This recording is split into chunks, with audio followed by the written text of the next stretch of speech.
Good morning, Cedric. Can you hear us there in Smith Hall? And can you hear us? We can, yes, sir, absolutely. Okay.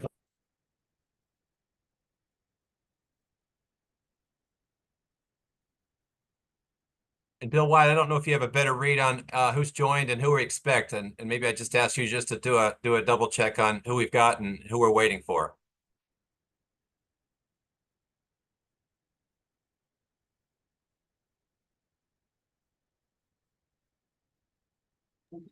Let's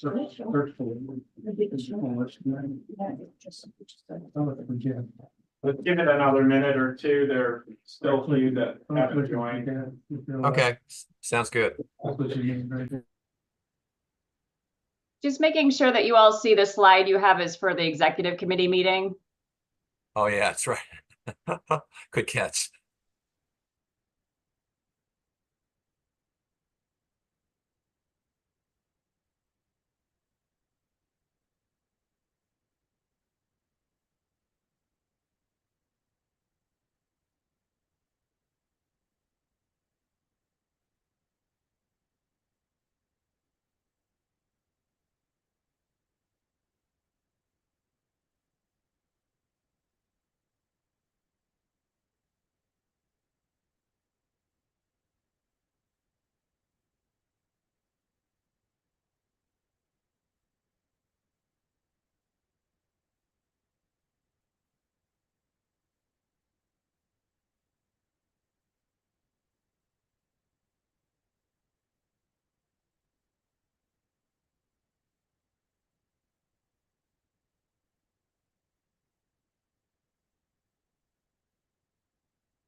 There we go.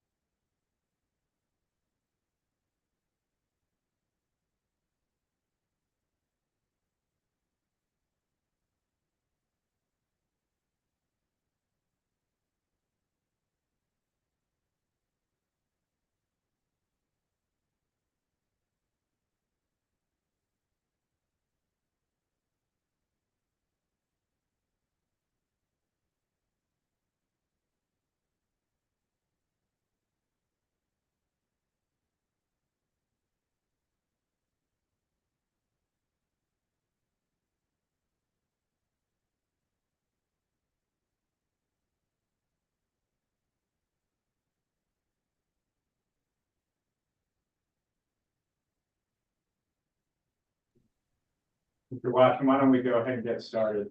Good. You want to do a quick roll call, Bill? Sure. Good.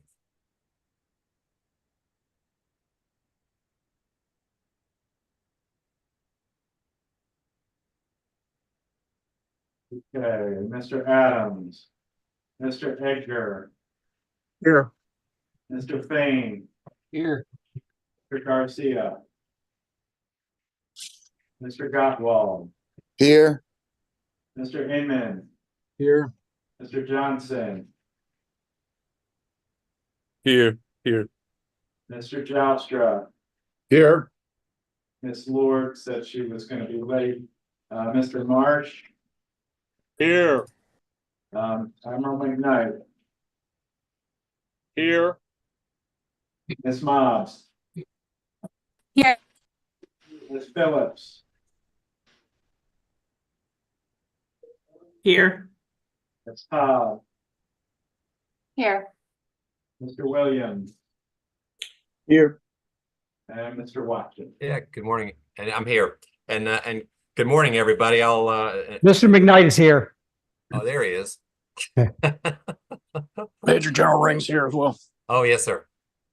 Well, again, good morning, everybody. I know this has been a difficult meeting to schedule, so very much appreciate everybody accommodating it. And I think we were actually trying to do this a bit sooner, but again, people's schedules this time of year are very, very challenging. So again, appreciate everybody coming together.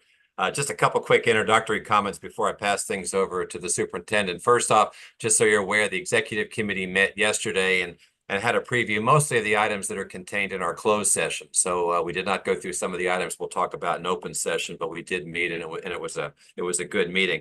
I also want to be sure we draw our attention to all the submitted public comments, of which there are many. And that for those that didn't download this morning, we got some more actually this morning. So I think they're very important reads, and I think we'll touch on different pieces over the course of some of our discussions, some of which we're just getting now. We'll have to sort of process and decide how best to proceed on. But just want to be sure people are alert to looking at those public comments that are at the back of our board materials. So with that, Cedric, I don't know if you want to pick up and make some overall comments or just jump right into things, but I'll just turn things over to you. No, thanks, Mr. President, and I would just welcome the board members and just acknowledge and hope that you all are having a good, productive summer. The agenda was sent out for today's meeting, and I just want to kind of amplify a few of the specific topics that I'll cover both in the open session and in the closed session. So as is reflected on the meeting agenda, I'm going to give you all an update on the admissions update. I have a couple of comments that I'd like to make that I briefed the executive committee on yesterday with respect to an effort to take on with Mountain Gateway Community College, just so you all are aware of a lab school partnership agreement proposal that was put before VMI and where we stand on that.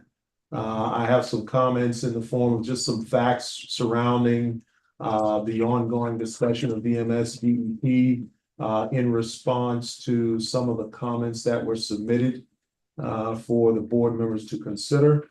And then as we head into closed session, we'll have a set of comments about some topics that are relevant in closed session only. So are there any questions about the agenda? That's sort of good. Thank you. Okay. As we march towards the end of this campaign year for the class of 2028, I want to give you an update on where we stand. If there are any detailed questions, I certainly have Shannon in the room, Shannon Escom in the room, and she can highlight any of the particulars from a strategic enrollment management perspective. As we stand as of Monday, the 24th of this week, we have 516 deposits that have been paid. 410 of those 516 are full reservations for cadets, meaning that they have not only deposited, but they have met all the requirements for consideration for full admissions, which would include medical and would include any other administrative things that needed to be filled out, dealing with financial aid, so on and so forth. So 516 is where we stand right now. Cancellations after deposit are 19, which are not included in that total.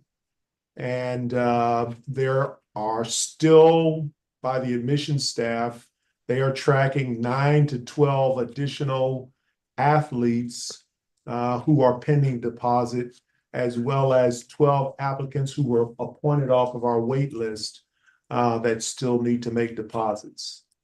We still also have the number of 610 students that were appointed. Most of them make up the numbers that were part of the wait list.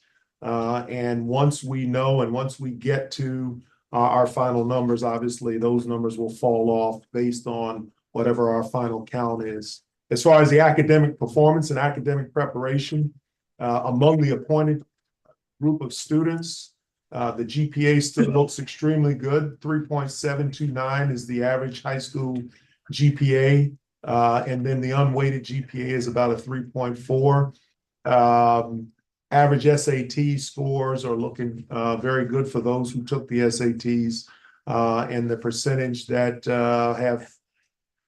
have elected to and have prepared themselves for pursuing a STEM education are looking very high as well.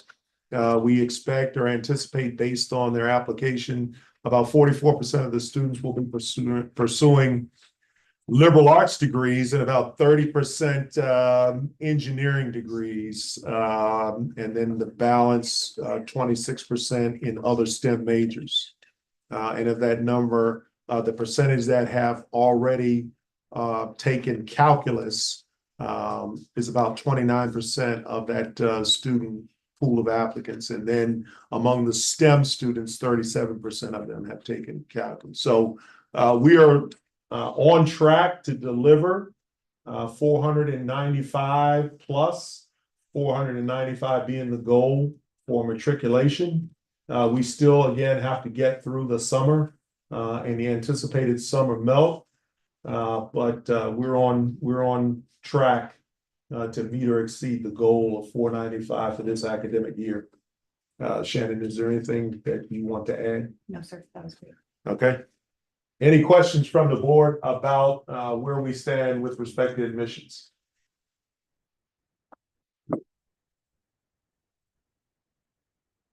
Okay. I would. Sorry, Cedric, I was struggling for the mute button. Just a quick question regarding FAFSA. Are we still experiencing difficulties with FAFSA approvals, or have we kind of emerged from that effort and that issue? Which? That's a great question, sir. We're actually sitting really good. There are some schools that have still not imported FAFSAs, or they're just starting the process. We are ahead of that. The returning core as well looks really strong on having their FAFSAs returned. At this point, the Department of Education is back to their standard 3 to 5 day turnaround, and we're seeing that as well. There's a couple glitches, and by glitches, I mean families that are having a hard time getting into it, but those are very, very few, and that's consistent year over year. So I would say we are in a very good spot. Thank you. You're welcome. Any other questions?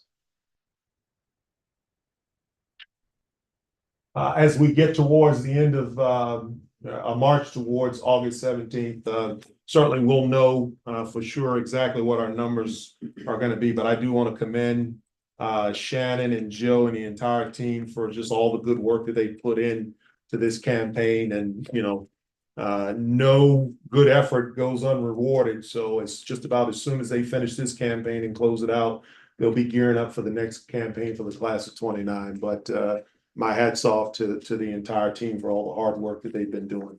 Well said, Cedric. I think an applause is necessary for sure. It's come a long way. Thank you. Sure. I have a question that I may be out of the sequence that makes sense, but I know that you mentioned you were going to speak about the VMSDEP issue, but I do think, I guess my question is how it might be intertwined with admissions and people that are considering their final decisions over the course of the summer.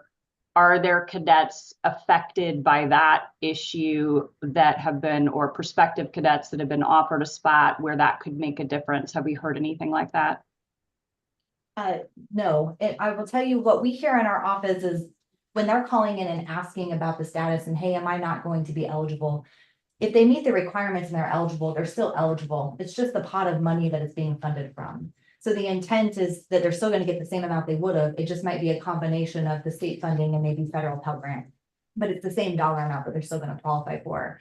If they don't do the FAFSA, then they're still going to be eligible for the VMSDEP award if they're not eligible for the FAFSA. So once we explain that to them, they're completely understanding. We haven't had anybody that's been, oh man, I'm going to pull my admissions decision from VMI because of this. Once we explain kind of what's going on.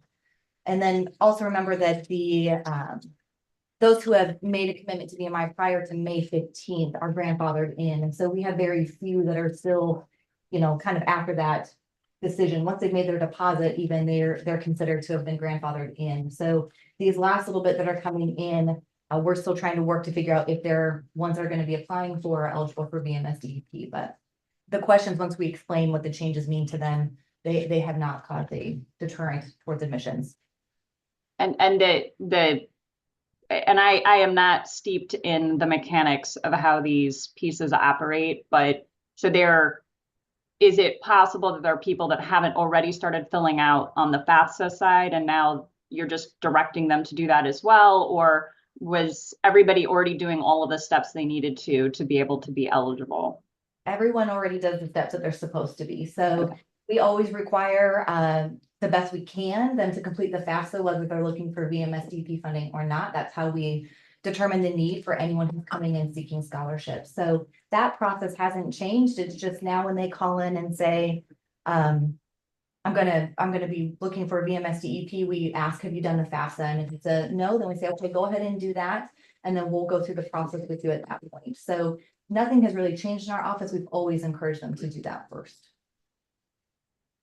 Thank you. One follow-on question on that, on the VMSDP. How many cadets do we usually see in a class that participate in that program? So the number has grown over time, Jim. Yeah. In 2024, the numbers show that we had 50. As I discussed, and VMSDEP was the next thing on the agenda topic that I was going to discuss. But the number is 50 in 2024, and we're anticipating that it might go as high as 70 for this coming academic year. Okay, thanks, Cedric. Okay.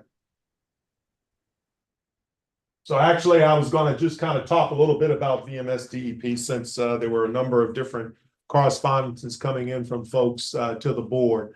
And the first thing I would tell you is from an institute perspective, we support VMSDEP, the program. Certainly, we support our veterans and have for a long time here at VMI and will continue to do so. We anticipate in the coming days or weeks that the legislature is planning to meet. There was already one meeting that occurred with the Senate, and we're anticipating that both the House and the Senate will reconvene with the high possibility that the current language for the law pertaining to VMSDEP would be repealed. Just as a matter of background and facts with respect to VMSDEP, as was stated in a couple of the correspondences, the program was established back in 1930 as a war orphan program. So it was specifically a program designated to support those kids that were war orphans. In other words, they had lost a loved one in service to the nation. Over the years, that program, it was established as an appropriations-based program, but over time, that program has grown in terms of expanding the criteria by which someone could apply for and be eligible for financial support through the VMSDEP program. At the start of this last academic year, the college presidents had met with both the governor and members of the legislature and expressed to them that the way the numbers were growing, that the program was unsustainable. And the request from the collective group of college presidents was that the program needed to be funded. And that's an important distinction that I want to make. That the college president's position, as was conveyed to the governor and to the legislature, was that the program needed to be funded. The administration and the legislature went to work. Certainly the legislature went to work on crafting language.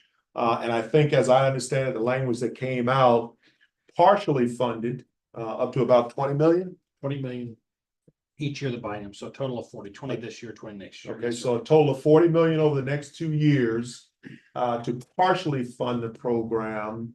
And then the further language would have done the things that Shannon mentioned, which was direct any person that might be eligible for VMSDEP to go through a series of steps where first in money would come from the top, i.e. federal money, either by way of VA money, Pell money, and then last in money would be made up by the delta of VMSDEP. In other words, the remaining costs for tuition and fees would be waived for a student, which essentially means for us that by waiving those fees, any costs that are borne are essentially picked up by those students that pay some or all of the full rate of tuition. Over the years, and I'm just going to go back to 2017, The program cost the Institute $73,000 for 5 students that were awarded that waiver under VMSDEP. Today, or as of last year, and I already spoke about what the numbers are anticipated to be for this upcoming year, but as of last year, the program resulted in the awarding of VMSDP waivers for 50 students at a total of $1,018,962. So that is how the program has grown and affected VMI.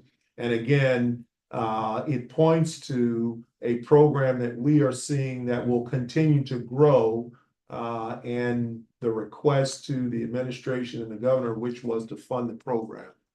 And so as we are sitting right now in position right now, in addition to the language that was approved and improved as the state law, there was also an effort to put together a study that was going to be led by Chev to assess the impact and come up with recommendations on possible solutions going forward for VMSDP, which was supposed to take place this year. There was a committee that has been put together where one representative from all the business councils of each college, public college education system, have one designated rep that is a participant on this committee. And there are prior meetings that occur between the business officers of the public education systems with that designated rep to ensure that the messaging and the positions of the 15 publics, as well as the community colleges, is represented in this committee that is a part of this effort to understand the cost of VMSDEP and how it's growing. So the Institute's position right now is we are holding fast to see what transpires with the decisions coming out of the legislature with the push from the administration to repeal. And we are committed to making sure that as long as those students are eligible for VMSDEP and that they go through the steps that are necessary in its current form, that their tuition and fees will be covered. In the event that it's repealed, and obviously we go back to kind of status quo, which allows for the full waiver of students who are eligible for VMSDEP. Dallas, is there anything else that you want to say? Is there anything that I said that you need to clarify? No, sir, I think that covers it. Okay. I have just a question. So did VMI participate in the committee meeting? VMI did not participate in the committee meeting because there's one designated rep for all the colleges that the business officers that comes from the business officers, and she is the rep that represents the interests of all the public colleges to include VMI. So And also two college presidents were designated to be part of that. Michael Rayo, President Rayo from VCU, and Admiral Kelly, President Kelly from Christopher Newport were 2 presidents, and a business officer were there representing higher education. So they weren't necessarily representing institutions per se, but representing the collective system of higher education. So VMI was not there at the meeting, but we participated, as General Wins mentioned, getting the business officer representative up to speed and preparing a statement that could be read in reflective of the position of higher education. And is VMI engaging in Richmond on this issue at this time? I heard a holding fast. Is there anything affirmative that's being done or that can be done or that the board should be doing to highlight any element of this? I mean, this is obviously hearing the large numbers of cadets that are affected and given VMI's mission. And I thought some very powerful and strong public comments. This seems like an area where if there is an opportunity to lead, we should be. But I am also very new to this particular issue. So just want to, be a little bit more educated and understand what we can and should be doing that would be helpful to ensure this program can continue in its fullest and in sort of in the easiest way to access it by the people that need to. Hey, General and Kate, this is Terry McKnight. I'm on the Governor's Defense Advisory Board, and we had a meeting last week, and this was probably 75% of the topic of the meeting. We had opinions that we usually don't get many opinions calling in, and I tell you, it was pretty heartwarming with some of these people about their education. So the bottom line is VMI is, I guess, represented in the Defense Advisory Board by Terry McKnight. Our opinion has been heard. I've expressed my opinion, not only at the meeting, but also in the media. I think we should stay behind this. It really is a major travesty to the veterans, and not only, and our first responders too, that are eligible for this. So in some way, yes, VMI is represented from the Defense Advisory Board. Well, That's really helpful. Is there anything else that any of the rest of us can do to be supporting you in what you're trying to do or helping that you see? I mean, if I would engage with your representatives, because the Senate came back, and they came back in session and basically wasted the taxpayers' time and their time. They did nothing. I mean, they wouldn't even get it out of committee, and they wouldn't vote for it. So I would say engage with, if a local representative, and say how important this is, to a lot of people that, just can't afford college education. If this money is taken away, then they have no avenue to, for higher education. So I would say just engage with your representatives or anybody else. It's very high on the governor's list. A good friend of mine, Chuck Zingler, is the Commission for Veterans Affairs, and this is very, very high on the governor's list. So it's definitely something that needs special attention from all of us. The only thing I would add to what Terry says is I think clarity of message is important. As we were going through the legislative cycle last year, we spent a good bit of time as we were meeting with members of the legislature, conveying the importance of the program. And as I described, number one, the first part of the message is, number one, we support veterans and we support the VMSDE program. We think the program is necessary and it's deserved for our veterans. The second part of the message was that from a college perspective, from a higher education perspective, the need was to fund the program. Now, we didn't have a role in the crafting of the language and how they arrived at partially funding versus full funding of the program, and then the other associated language. We certainly can contribute to that effort as a part of this SHEV study if required. And I think the venue for us to do that is with the lead for the public colleges that we have, because we have a voice to communicate how that language gets communicated to SHEV. I think that my recommendation would be that if you're going to engage with members of the legislature, that you make sure that those 2 points are emphasized. And I'm avoiding making any statement with respect to what needs to happen to the repeal of the actual existing language. The message is that VMI supports the veterans, VMI supports the program, and the program, in order for it to work and not continue to escalate in cost where it's being paid for by the existing students in the school, it needs to be funded. And General Wins, your statement there is very important, and it is important that the Board of Visitors at VMI understand that. And again, that is the start point, that it needs to be a funded program through the General Assembly. And frankly, I would press that as we, the Commonwealth, set on budget surpluses, now is no better time than to support programs like VMSDEP, so it's not a burden on our educations of higher learning as a unfunded entitlement, but the General Assembly fund it. Thanks. Subject, this is Ernie. Jim took the words out of my mouth. I'd say, number one, I completely support the message as you've articulated. I think that's exactly right. I think it's a matter of policy and, if you want to use the words honor and integrity, the people of Virginia in 1930 set this program up.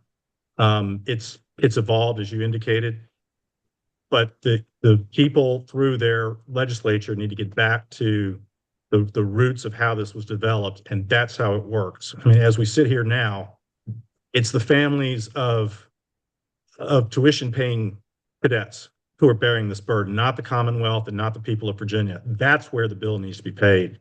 And I agree with you that we should not get in the crossfire of politics on this, except to say that it needs to be funded. And then, the legislature needs to act on that basis. I 100% agree with the approach we're taking. And the fact that the committee's been set up the way it's set up, maybe it's semantics, but we are represented and we are participating through that designated representative of the 15 institutes of higher education. So as long as we have those communication lines open, I think we're doing the right things. Is there a mechanism?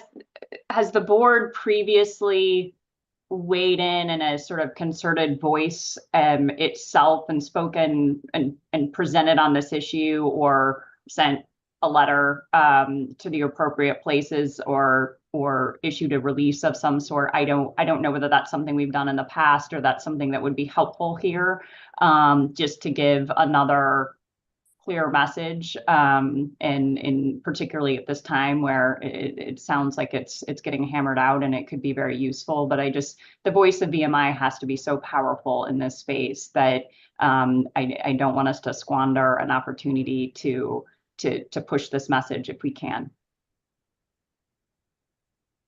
Kate, I don't know that we have, but I'm not so sure. Again, we're doing this a little bit on the fly, but is it possible we could approve a resolution and support, which basically is the narrative that several people on the board have already given in terms of its general support, including Terry. And if nothing else, rather than to respond to individual sorts of things we've gotten from different groups, which all are very compelling, we have a very simple resolution of support, but using some of the key words like funded. Hey, Tom, just a thought.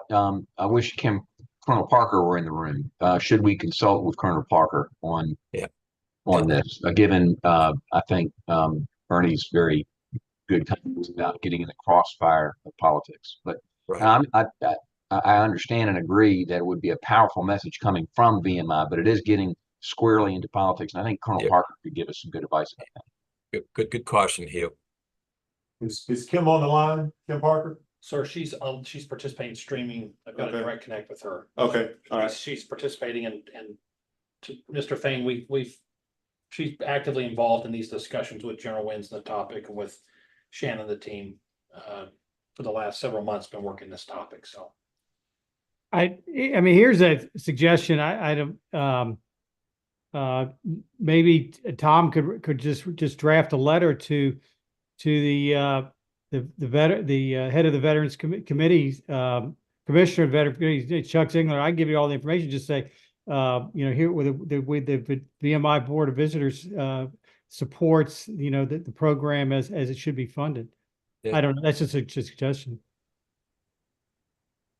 And Terry, that version or resolution of the full board that's been approved at this meeting, for example, but I'm with you. I think it's a little bit understanding what if we do something, are we wading into a political issue, which gets us off track of the real purpose of what we're trying to do here. So,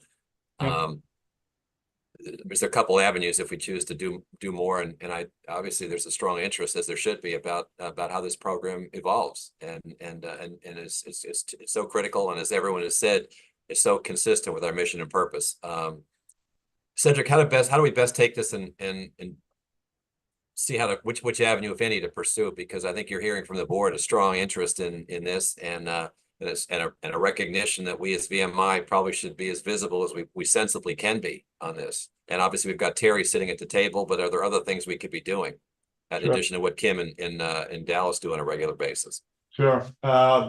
Before I answer that question, Kim Parker just walked in the room. If I could get her to just comment on kind of where we are and what what we think is going to happen here over the next few months and what she thinks as she's advised me on engaging in the position of the institute. Great. Yeah. Thanks, Kim. Good morning. I think that the issue has been summarized well. I think General Wynn summarized exactly where the institute position has been and the institute position continues to be. And that's that we speak to the funding and the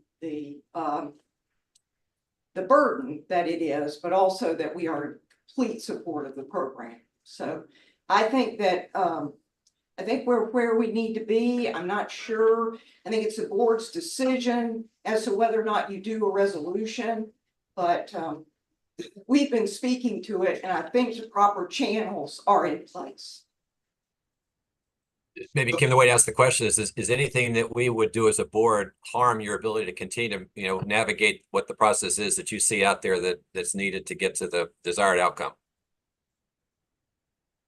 Ask that again, sir. I'm just trying to figure if you're hearing a lot of support from the board members and very consistent with what the Institute is trying to message. If the board were to do something through a resolution or a letter, as Terry referred to, does that help your cause, hurt your cause, or is it kind of just, what's your sense as to that? Because we have good intentions, but we don't want to have those good intentions lead to more challenges for you in terms of navigating the process in Richmond. Sure. I don't think necessarily a board resolution, if that's what you wanted to do, would at all harm. I do think that your spokesperson for the Board of Visitors is General Wynn's. Right, absolutely. Within all of these mechanisms. And so I feel as if, he's carrying the message for you all, at your direction. And so I feel as if that's been conveyed appropriately. Okay. I'm reading between the lines of your comment that probably we just you can continue. Maybe your best is continue to march to the tune you're marching to, knowing full well you've got enormous board support. Yes, sir, and I do appreciate that, and I think that it's important to hear the board's voice on this. But I do think that the superintendent conveys that message well. Well, so if the board is comfortable, I think we leave it that, which we've just, if anything, supported Cedric and the team and Kim and everyone else in a way that hopefully is helpful to them, but also know that if there's ever a sign that the board needs to be more visible, I assume that the board members would be very happy to be more visible. Is that? I concur with that. Yeah. Tom, I would say this. I think that there's a sensitivity in timing. Right. And the timing issue is about what we are anticipating is going to happen here over the next week, 2 weeks. And certainly I think that sensitivity would suggest that if a message is crafted that sends something that suggests that either one side or the other is right or wrong on this, or one side or the other needs to be swayed in a particular way, I think that would be concern. I would not advise. Right. If it comes to the repeal and that occurs here over the next week, 2 weeks, and the board decides that they want to put together a resolution or a message, then by reinforcing either to Chev or to this military council that Terry mentioned, that we want to then send a message out reinforcing VMI's position, because now we'll be back in the category of trying to figure out what the language needs to say and how the program, then I think there's an opportunity there. Well, if the board's comfortable, we'll just leave it there that the leadership's heard, I think, a resounding level of support from the board. And at first sign that we can do more to be visible, Cedric, you'll bring it to our attention. I think in a sense you should have, obviously, is that we'll do whatever needs to be done because we all are incredibly supportive of this. Well, and Tom, I am definitely, I'm not a great fan of crafting language of this sensitivity on the fly. So my suggestion would have been, I actually think it still would be a very good idea to have a board resolution, but I think I'd like us to wordsmith that a little bit and probably reverse the talking points to the support for the program and then the funding, just because I think that's really, as a messaging, the important way to do it. But I guess what I would ask is if we could be kept very much up to date, given all how fast this is moving over the next week and a half, so that we can be aware, and if we want individually to do anything that we can on this front, we know what's going on. And I will speak for myself and say I do not have my finger on the pulse of Richmond in the way that I think others in the room do. So I really appreciate that. Cedric, maybe we'd leave that with you and the team to keep us informed. As Kate said, this is going to evolve in a way that, you know, we all care deeply about. But the other thing, maybe we separate and distinct is just be prepared. If you need to call us in with a resolution, we've got something that, as Kate said, we're not just doing on the fly. That's had a chance to be, you know, be looked at carefully. So maybe we could draft a very simple thing for, at least I'll have it on the shelf if need be. Okay, we'll do that. Kim wanted to make just an amplifying comment about Sure. Okay. The timing point that I made. Right, so just so everyone is clear about the timing of it, the House of Delegates will come in tomorrow, Friday, the 28th. They're to convene, and what we expect is complete repeal of the language. We anticipate that the partial funding of the program that they put in $40 million over the biennium will stay in place, but the language will be repealed. The Senate is then to come back in on July 1st. It's Monday. It's somewhat unclear as to how they're going to proceed, but that's the timing of it. And so just so you all are aware, and we do, and I'm sure that the superintendent intends to keep the board informed as we progress. Good. Thank you. Good discussions. And Cedric, thanks for bringing it up in the way you did, because again, there's as you know, sensed a lot of interest at the board, but also from those outside from some of the materials we've received. So appreciate you touching it that way. And maybe we'll just leave it that, again, if you and the team could just keep a finger on it in a way that you can know when to bring us in if need be, and keep us well informed. Okay, sure thing. The next topic for open session is just about this initiative, Lab School Initiative, and the request for a partnership of sorts with Mountain Gateway Community College, which is a regional community college in kind of in the Shenandoah Valley area. And I'm just going to kind of summarize it very quickly. We were approached by the administration through the Secretary of Education for us to consider a partnership with Mountain Gateway by acting as the fiscal agent, as Mountain Gateway was given funding from the state to build the infrastructure and to begin a program as a lab school. We are not a lab school here at VMI. We have in our strategic plan, we have a number of initiatives and a direction that we're going on that doesn't make it feasible for us to enter into and engage as a lab school presently. We have a number of initiatives going on with around the area of cyber, where we're partnered with both senior military colleges, and we do have programs where we bring in students from surrounding schools to participate in the programs that we have that are established and have been going on for a couple of years now. So this was an ask for us to do something above and beyond what we have going on here at the Institute presently, and act as a fiscal agent. The range of options on what it meant to be a fiscal agent and how that would operate went as simple as being a pass-through for the funds, because the state law requires that in order for a two-year institution, a community college, to act as a lab school, they have to be partnered with a 4-year degree granting institution that would perform the role of the lab school and provide the degree of oversight. I think in the way the language was crafted, it assumed that those 4-year colleges would also be lab schools. So we are not. We were asked to take a look and see what the feasibility was of doing this. Dallas and his team began to have discussions with the business office and the leadership over at Mountain Gateway. I spoke with the president of Mountain Gateway, and there was a lot of back and forth. This involved people from state, the education department for the state.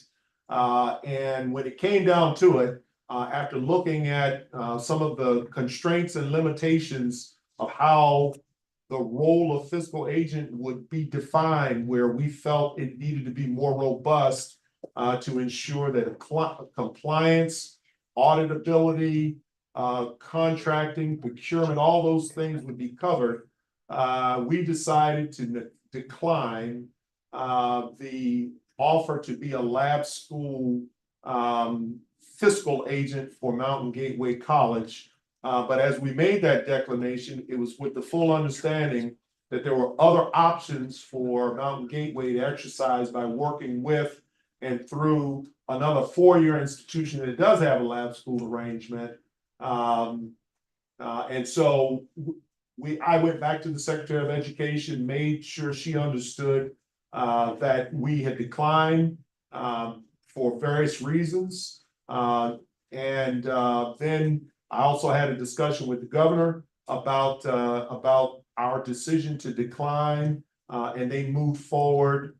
And Mountain Gateway is entering into an agreement with another four-year institution, the James Madison Old Dominion. Old Dominion. Old Dominion, with Old Dominion University on a lab school, and Old Dominion, which is a lab school, does have a lab school arrangement.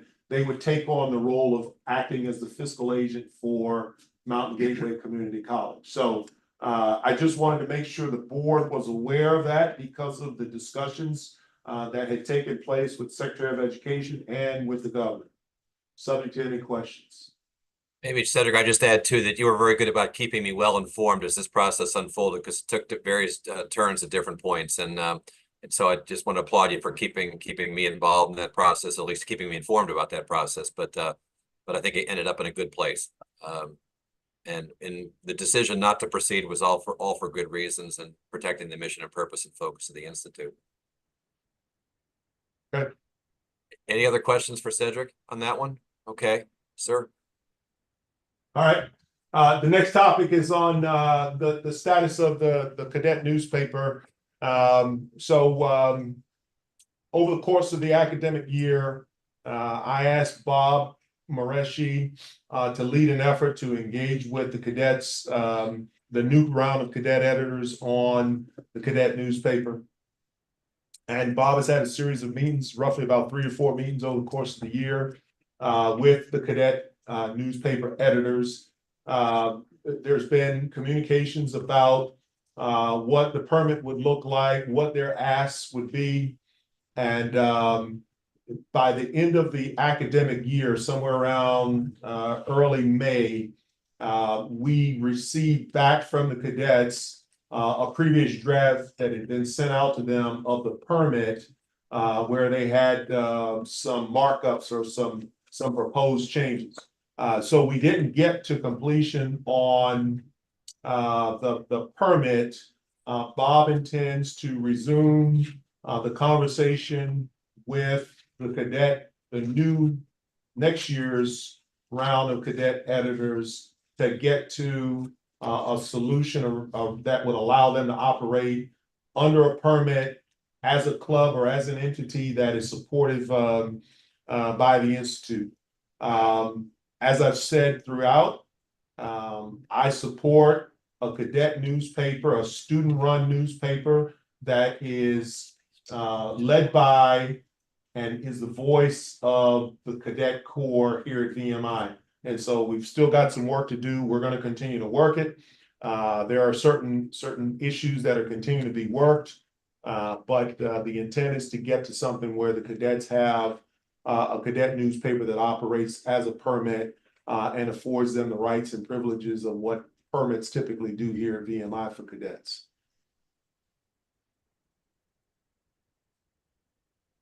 Cedric, out of curiosity, or Bob, maybe you would know this. The group, as they come back, are we talking and trying to work through the details with the same group that left last year, or is this a new group? Or just give us a sense of kind of how the dynamics are working with trying to put what's been a very long process, kind of try to find a resolution. So there were 3 cadets that were the senior leadership of the newspaper. 2 of them have graduated. 1 is returning, and I believe he will be the managing editor or the senior editor. So I anticipate that cadet plus one or two additional cadets who have not been part of the process, but one is intimately familiar with where we are. So we won't be starting from the beginning. We'll be picking up with the last iteration and trying to finalize a couple of outstanding details to put this to get this executed. That's good. That's part of where I was getting raised the question. Are we started from scratch, or are we sort of be able to pick up from what's been a really long process of discussion? So try to find common ground as quickly as possible. Yes. What are we still dealing with the outside connection to the newspaper, or has that been resolved? So there is still the Cadet newspaper still falls under the Cadet Foundation.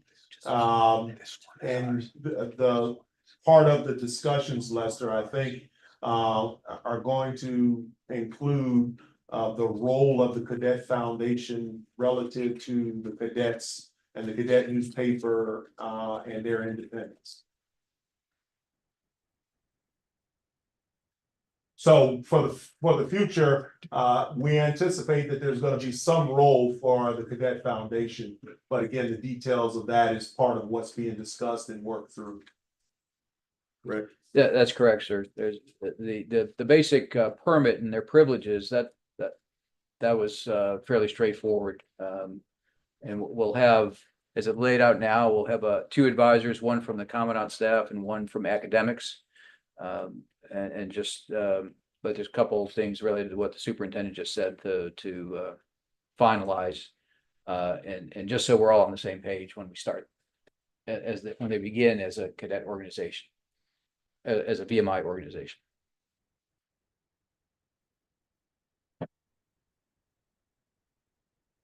Okay, any other questions on that? Sandy, Cedric, please go ahead.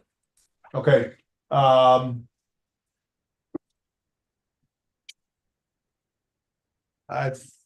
want to say with that, we can shift to the brief on the strategic plan. And then that will close me out as far as open session discussion topics. So Bill, if you could bring up the slides. Okay, so here's the agenda that I want to talk through, and I'm just going to go through this very quickly because this represents a build of work that's going on, but just to let you know how we are progressing through the analysis, the assessment, and the task activities that are going to take place over the next 10 years with respect to the strategic plan.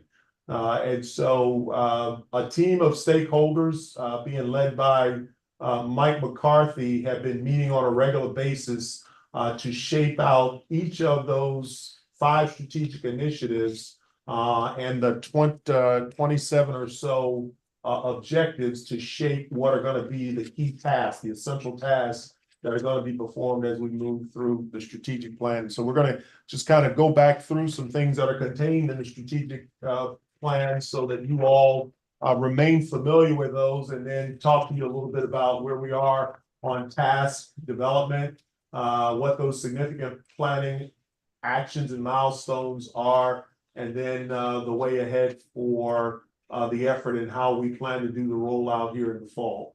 So if you go to the next slide, just to reiterate, and this is contained in the strategic plan, this is essentially some of the guidance and or approval that was issued by the president of the Board of Visitors with respect to the final document of the strategic plan that the board approved. I think the good news is that we have a good plan that points the Institute forward. And the even better news is that this has stimulated a lot of thinking and a lot of discussion, not only among the staff, but among members of the board about the direction of the Institute and where we are going. So I'm pleased that we have folks who are on board and who understand the major moving parts of the strategic plan. Next. And then this is just guidance that came out of the initial planning guidance that helped kind of set the stage for the work that has taken place here over the past year to develop the strategic plan. And it's all about ensuring that as the world around us changes, but the demand for leaders and people of character are required, that we continue to produce those types of young men and women as VMI graduates in the future, so that they can remain and we can remain as an institution relevant, and that the education that they receive can continue to be worthwhile for what they do and the time they spend here and the money that they spend. Next. This is just to reiterate what the vision was. And there's certainly some key points within the vision that we anticipate that over the next 15 years, the Institute will need to remain focused on. Certainly, we are already making efforts to grow our core size where we are sized presently, which is 1,700 cadets, and to ensure that as we begin to think beyond that, the growth of the Corps can be measured. The growth of the Corps can be assessed in terms of its sustainability, and that one of the main features of increased Corps growth that would result in us putting out a better product, more of a better product, more of a great product, is that retention aspect, and retention leading to success, leading to graduation in 4, 5, or 6 years for those students who come here. We want VMI to be a first choice destination, not only for students, but faculty and staff. We want to have and ensure that our graduation rates are best among the nation.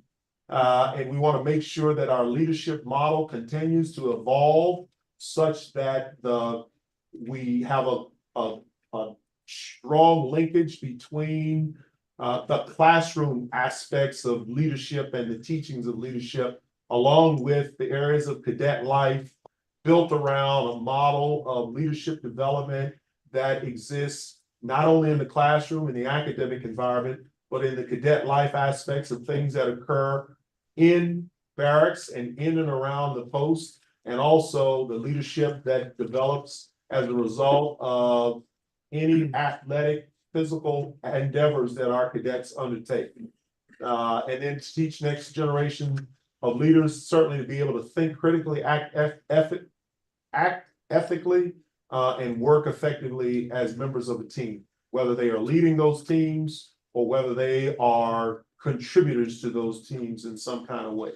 And then obviously based on the importance of our honor code and the idea that we are growing people of character who are honorable young men and women, we want to make sure that they are prepared to serve in their country, in their locality, and in their families, and be contributors both in the United States military as well as other roles that might be public service roles.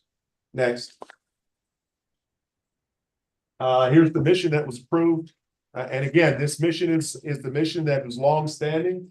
And it was at this point during the work of the strategic plan that we revalidated the mission. Next. Then just a couple of highlights of what we describe as what the VMI experience is. And oftentimes there's a lot of discussion about the things that are important to the Institute. I think this slide is intended to capture the things that are fundamental to the VMI experience, the things that every cadet who comes to VMI should expect to be exposed to, should expect to be challenged with, and expect to be able to achieve in order to be successful through their cadetship and get to the point of graduation. Next. And so where we are right now with the strategic process, obviously we have a strategic plan that's been approved by the board. It was approved back in November of last year.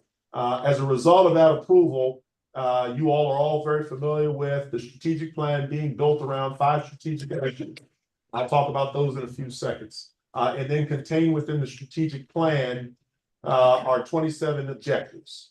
The work that has been done since that time has resulted in a couple of things that are highlighted here. And so the team went through each of those objectives and the initiatives and identified a number of tasks, of which we've identified 70 as the essential tasks that will be worked through and on over the coming years to help us meet the end states of those areas that are highlighted in the strategic plan. And then, of course, work has been done to come up with in-state metrics. So how we measure ourselves periodically to evaluate, are we progressing towards the end state of the strategic plan, delivering on those objectives, delivering on the outcomes that we are talking about. And if we do this right, then we believe that by the time we reach our bicentennial, that the Institute will be well positioned along those areas of those initiatives as a continued first-rate 21st century institution that the Commonwealth is proud of, that we as alumni and stakeholders are proud of with respect to the Institute. Next. And so just to reiterate, that each strategic initiative has a series of co-leads that will be responsible for task development, task accomplishment.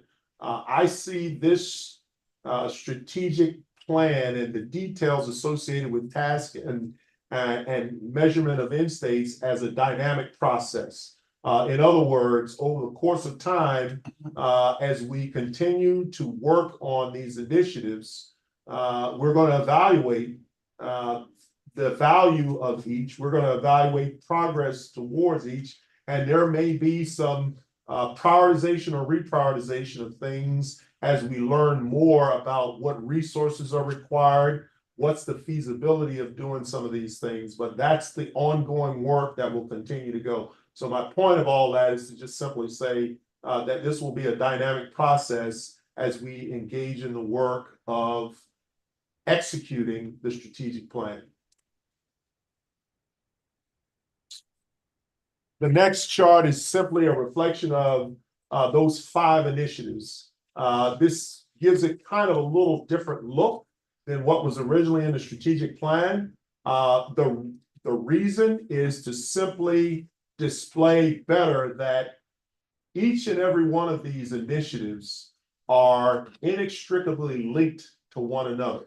And so it's as important to prepare exceptional leaders and strengthen academic excellence as it is to ensure that the other aspect of the VMI experience through the fostering of esprit de corps, how we recruit cadets and boost their success, and how we ensure that the footprint of the Institute in the delivery of our 21st century facilities is something that enables each and every one of those areas. And so just give you a different look, but just so folks understand the integrated nature of everything that we'll be doing along those initiatives. And so one other fundamental piece about this that is it reinforces the importance of how we will proceed through this effort, in that each and every one of the stakeholders will have to be communicating with one another. We'll have to have these OPTs on a routine basis and frequent updates so that everybody is in sync with what's going on to ensure that anything related to one set of tasks falling under esprit de corps, for example, enhances or reinforces the areas of preparing exceptional leaders, academic excellence, on and on and on. Next. The next is a reflection of 12 objectives. And those are the 12 objectives that I, as a superintendent, plan to focus on keenly and to put my weight behind. Doesn't mean that the other objectives of the 27 are any less important, but this is where I'm going to spend the bulk of my time to make sure that the tasks and the outcomes that we deliver on in these areas move through smartly and get us to where we need to go.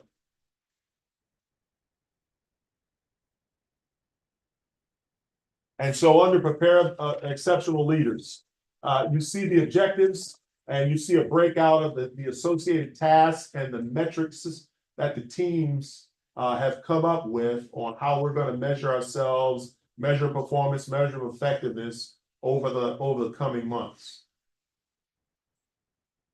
And in the backup, we have the listing of what those tasks are. I don't want to take the board down into every single task that make up that 170 or so. But you get a good idea of what those are. And it covers, again, every aspect of the experience of VMI. Next. Hey, Cedric, this is Ernie. I don't think this has been loaded into our board book. Will we be getting a copy of this after the meeting so we can take a further look, particularly on the backup? Yes. Thank you. Yes. The check under academic excellence, again, you see the objectives and what the task and metrics breakout is.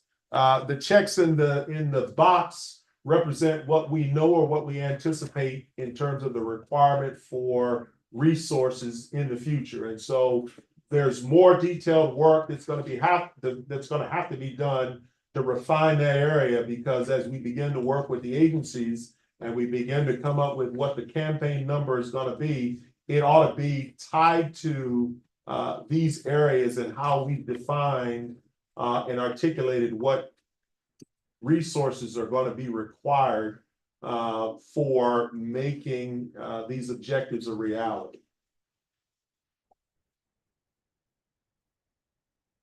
Next. Under esprit de corps.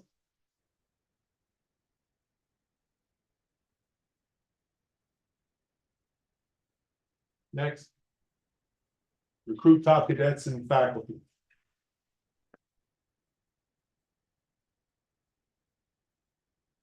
And as I mentioned during the last board meeting in May, again, in many instances, a lot of the work, certainly with respect to planning, has been ongoing and will continue to go on.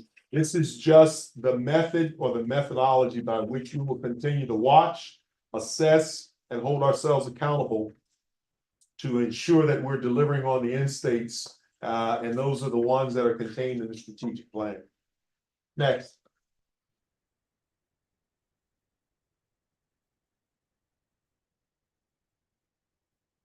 Next. Okay, and again, so the way ahead, I want to reiterate, number one, those are the roll-ups of the numbers, five initiatives, 27 objectives, 70 tasks, and 170 metrics that we're going to track. We're going to continue to refine the tasks and the metrics over the next 90 days. We are in the process of working through a strategic marketing strategy that will work in conjunction with the development of a full rollout of the strategic plan in the fall. We are working to identify a third-party marketing firm to help us in those efforts. We're going to begin work with the alumni agencies to crack open the details and the tasks associated with this, begin to start thinking about and talking about what resource requirements there are over the future of the strategic plan. And then we've already established, but we're going to continue to refine and work through a battle rhythm that is going to allow us to periodically see the product of the work of the stakeholders, and then also for me to put before the board information that would ensure that you all know the progress and the work that's being done with respect to the strategic plan. Okay, this is the way ahead in a graphical format. It just kind of shows you where we were and where we're going. November 2024 is the expected day that we're planning towards rolling out the strategic plan. We were looking across various different timeframes in the upcoming academic year. I wanted to tie the rollout to a significant day or milestone with respect to the Institute's history. And so right now, the plan is to roll out the strategic plan somewhere on or about the day of Founder's Day. And then we think that would make for a good marketing splash, if you will, about the strategic plan so that we can convey it to the entire VMI family so that they know what the strategic plan looks like and how we see it going in the future. And then beginning in the summer of 2025, while we will continue to conduct in-process reviews of the work, we will continue to have executive OPTs that review the work. We're going to set up, as a part of the battle rhythm, periodic updates to the board. I think my initial recommendation would be that we do it at least once a year to the board to just kind of highlight for you where we stand. But that's subject to the desires of the board. Next. And so in summary, again, the high priority objectives that I talked about, which will be my focus, have been identified. The tasks and metrics have been identified, but will continue to be refined, prioritized, and tracked as we continue to work through. I will give you another update here at the September board meeting. If there's any changes or any refinement that is of note that needs to be brought to the board's attention. And again, we're working towards a public rollout of the strategic plan on Founder's Day of 2024. Next. And with that, I'm concluding my remarks, subject to any questions by the board or any comments from folks here in the room. A lot of activity, Cedric, and I got a great way to track things. And I think we had a chance to meet Colonel McCarthy at the last meeting, but now you've been on the ground now for a bit of time, sir. And wonder if you had anything to add to how how you're managing this multitasking, sort of discipline initiative. It's an interesting experience of pulling together all of the key stakeholders across the Institute and getting them involved so they understand how their efforts are interlaced with everybody else's efforts. And I think we're making satisfactory progress. And I expect that by the middle of August, we should have a product that's just about ready to present to you in an update in September for our rollout on Founder's Day. And that's the product actually where we'd see more specific time for deliverables and those sorts of things too. I think that's what, as I understand, that's what you're working on too. That's so correct. That's good to hear that it'll be ready for the next meeting. We're going into with the metrics, we're taking them down to make sure that they're on schedule, that we have a schedule of events that must occur, that it's affordable, and that we are able to produce a product on time and on budget.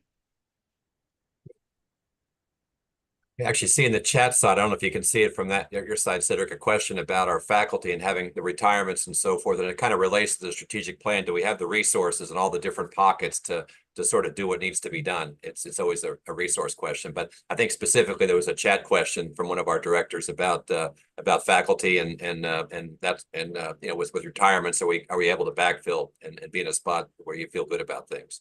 Yeah, Bill, I mean, Bob, why don't you go ahead and address that? Sure. You know, we have a normal cycle of hires every year, some retirements, some resignations. This year, we've had another good year of hiring. We've had our number one candidate in all the hiring slots, with the exception of where we had two hires in one department. They hired their first and second choice. You know, there's still work to be done, which is in the plan in terms of resources to fulfill the faculty compensation plan.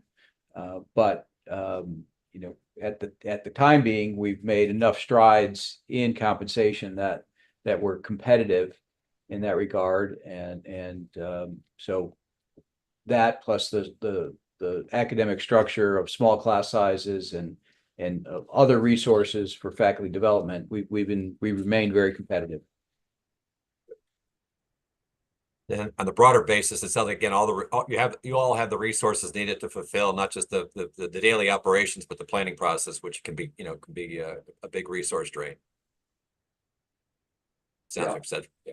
Yes, I mean, yeah, for the staff here, the primary resources are the people needs, and the time. But, you know, I think, the battle rhythm that has been established, sets us up to do that very well.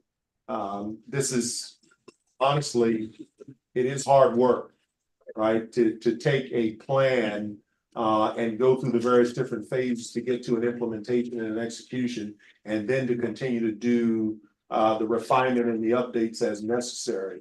And so we want to make sure that folks understand, but this is a great opportunity for them and their ideas to help shape the future of the. Sounds good. Questions for the board members about the planning process and the deliverables, especially as we look to September? Again, a lot of work.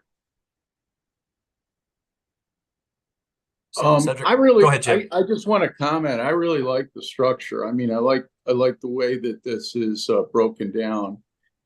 Just one question is, you know, as this thing is rolled out, it's directly linked to performance reviews with various staff and the team overall, right? It will be, yes. Great. I think this, I like it a lot. Thank you. Thank you very much. Any other questions for Cedric and the team on the strategic plan? Cedric, anything further on your agenda before we go to closed session? Nothing else. Okay. On the topics that were on the agenda. Okay, good. Anything else from the other board members before we move into closed session? Okay, I don't hear any, so let me just start the usual process of moving us into closed session. At this time, it's 11:16. I entertain a motion that the board go into closed meeting to discuss one, disciplinary and admissions matters that would involve disclosures of information contained in the scholastic records of specific students pursuant to VA Code Section 2.2-3711A2 relating to discipline, sexual assault, and honor court cases. Secondly, matters related to the employment, assignment, appointment, or performance of specific public officers, appointees, or employees of the public body, and the evaluation and performance of departments or schools of public institutions of higher education pursuant to VA Code Section 2.2-3711A1, relating to the review of the superintendent's performance objectives and to special staff and the evaluation of specific departmental operations. Thirdly, consultation with legal counsel and briefing by staff members pertaining to actual or probable litigation pursuant to VA Code Section 2.2-3711A7 pertaining to actual or probable litigation of the Institute. And lastly, consultation with legal counsel regarding specific legal matters relating to the provision of legal advice by such counsel pursuant to VA Code Section 2.2-3711A8. And I'll ask for a motion to approve. So moved. So I have a motion. Is there a second? Second. Thank you. Any discussions or comments? All in favor, please say aye. Aye. We stand Aye. approved. So we are in closed session. And if I could, I think we have a set of. Go ahead, Bill. Before we do that, Mary Kate is going to move everybody into a breakout room. And once we're in the breakout room, she'll give us the go ahead, and that's when we can resume business. Good. Thank you. We'll stand by and wait for your instructions, Bill.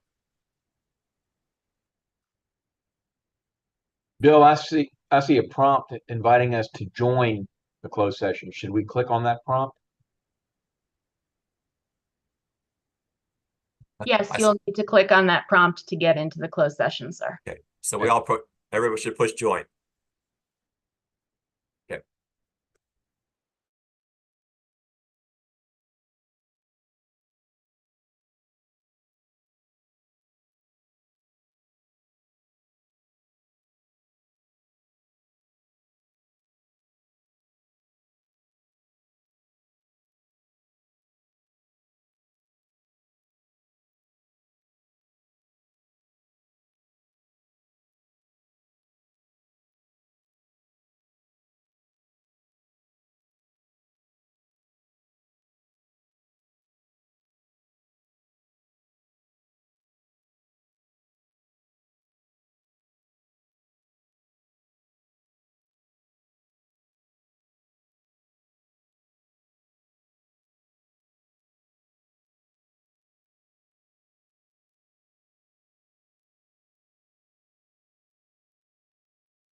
Okay, Mr. Fain, I think we're good to go.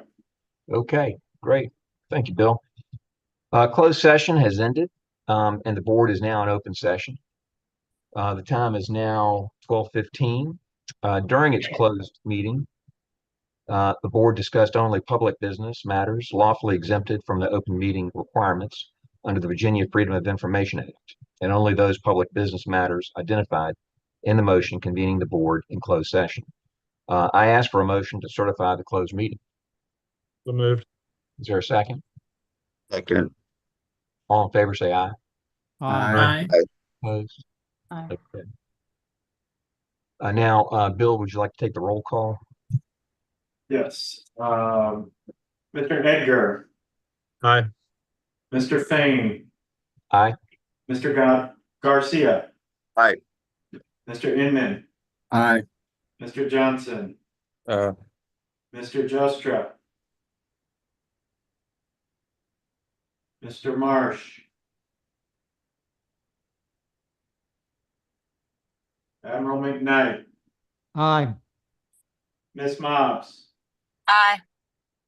Miss Phillips, Aye. Miss Todd, Aye. Mr. Williams, Aye. and that's everybody who's present, I believe, sir. And you'll check with everyone else by email, as I understand the protocol. Yes, sir. Okay, Just great. for- I'm sorry, was that you, Jim? Yeah, aye. Yeah. Great. Okay. Okay, at this time, I would entertain a motion to approve the superintendent's recommendation for commandant of the Corps of Cadets as discussed in closed session. Once a contract is executed with the individual, the name of the candidate will be announced by the Institute, and the board minutes will be updated to include the name of the individual. So moved. Is there a second? For the motion? There's a second. All in favor, say aye. Aye. Aye. Any opposed? Okay, motion stands approved. I would also entertain a motion to appoint the first class president as the cadet student representative to the Board of Visitors for the 2024 academic year per Virginia law, as discussed in closed session. Is there a So motion moved. to that effect? So moved. Is there a second? Second. Second. All in favor, say aye. Aye. Aye. Any opposed? Okay, it stands approved. Unless there's any other business, I would entertain a motion to conclude this special session of the Board of Visitors. So moved. Is there a second? Second. Second. All in favor, say aye. Aye. Aye. None opposed? Okay, we stand adjourned. Thank you, everybody. Thank you. Happy summer. Yep. Happy summer, everyone.